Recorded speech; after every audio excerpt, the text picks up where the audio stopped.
పిన్నెల్లి సోదరులకు హైకోర్టులో ఎదురుదెబ్బ తగిలింది. టీడీపీ నేతల జంట హత్యల కేసులో నిందితుల బెయిల్ పిటిషన్ను ధర్మాసనం కొట్టేసింది. మరింత సమాచారం మా ప్రతినిధి జయప్రకాష్ అందిస్తారు. జయప్రకాష్, పిన్నెల్లి సోదరుల బెయిల్ పిటిషన్ కొట్టివేతకు కారణాలేంటి? స్వప్న, ఈరోజు పిన్నెల్లి సోదరులకు హైకోర్టులో ఎదురుదెబ్బ తగిలిందని చెప్పుకోవచ్చు. మా జంట హత్యల కేసులో ముందస్తు బెయిల్ కోరుతూ పిన్నెల్లి సోదరులు ముందస్తు బెయిల్ పిటిషన్ దాఖలు చేశారు. విచారణ జరిపినటువంటి హైకోర్టు ఈ పిటిషన్లను కొట్టివేస్తూ కొద్దిసేపటి కిందటే ఉత్తర్వులు జారీ చేసింది. ఇందులో ప్రధానంగా ఈ కేసు పూర్వపరాలు కనుక చూసుకున్నట్లయితే ఇటీవల పల్నాడు జిల్లా మాచర్ల నియోజకవర్గం వెల్లుర్తి మండలం గుండ్లపాడుకు చెందిన తెదేపా నేతలు జవిశెట్టి వెంకటేశ్వర్లు, జవిశెట్టి కోటేశ్వరరావుల హత్య ఘటనలో పిన్నెల్లి సోదరుల పాత్ర ఉందని, అందుకు తగిన ఆధారాలు ఉన్నాయని అప్పట్లో పోలీసులు కేసు నమోదు చేశారు. ఈ కేసులో వీళ్ళు ప్రధాన నిందితులుగా ఉన్నారు. ఇందులో హత్య ఘటనకు సంబంధించి పిటిషనర్లు ఎవరైతే పిన్నెల్లి రామకృష్ణారెడ్డి, ఆయన సోదరుడు వెంకటరామరెడ్డి ఉన్నారో వాళ్ళు ప్రోద్బలం ఉందని నిందితులు ఓ రెస్టారెంట్ లో సమావేశమై ఈ హత్యకు కుట్ర పన్నారు.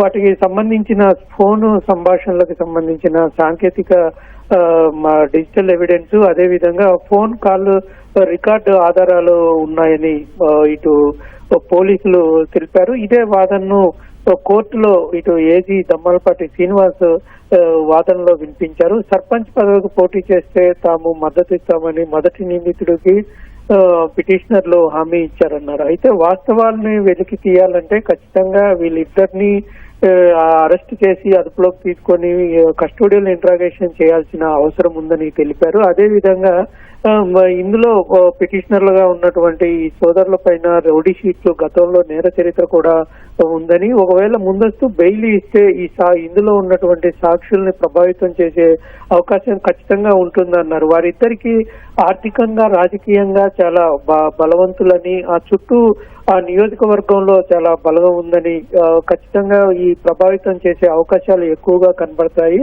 అందువల్ల ముందస్తు బెయిల్ నిరాకరించాలని ఇటు ప్రభుత్వం తరపు నుంచి దమ్మలపాటి శ్రీనివాస్ వాదనలు వినిపించారు. మరోవైపు ఈ హత్య కేసులో ఇటు నిందితుల పిటిషనర్ల తరపున వాదనలు కొన్ని వినిపించారు. అందులో రాజకీయ కక్షతోనే వారి ఇరువురిని కేసు విధించారని, వాళ్ళకి ఈ కేసుకి ఎటువంటి సంబంధం లేదు అని, కేవలం తెదేపాలో ఉన్నటువంటి ఆధిపత్య పోరు కారణంగానే ఈ హత్యలు జరిగినాయని, ముందస్తు బెయిల్ ఇవ్వాలని కోరారు. అయితే ఇరువురి తరపున వాదనలు విన్నటువంటి న్యాయస్థానం పూర్తిగా ఈ వాదనలను పరిశీలించిన అనంతరం ఇక్కడ